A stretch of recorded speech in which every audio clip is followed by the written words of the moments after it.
Tesla Model 3, Ford Mustang Mach-E, Audi e-tron, BMW iX, and Rivian R1S.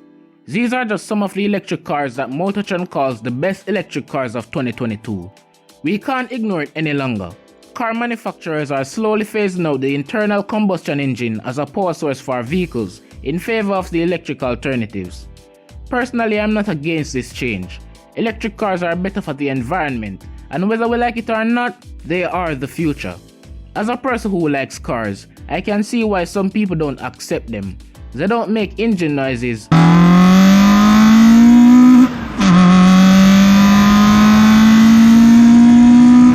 or shoot flames.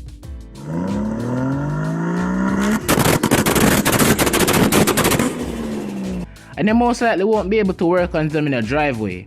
But fret not, vehicles with internal combustion engines will still be around. As people ditch their gas guzzlers to buy EVs, more vehicles with ICE will still be available for purchase, and gas prices may even go down as the demand for it will be lower. Right now it's hard to ignore that EVs are getting faster. Them being electric grants them instant torque for faster acceleration. In the near future, expect to see EVs dominating motorsports as research is constantly being done to improve their efficiency. It will be a while before EVs completely take over. They aren't the best choice when it comes to long distance driving, and recharging them is very slow and time consuming. The average person still won't be able to afford it, and there are a lot of people who refuse to buy it. But until that day arrives, let's enjoy our cars.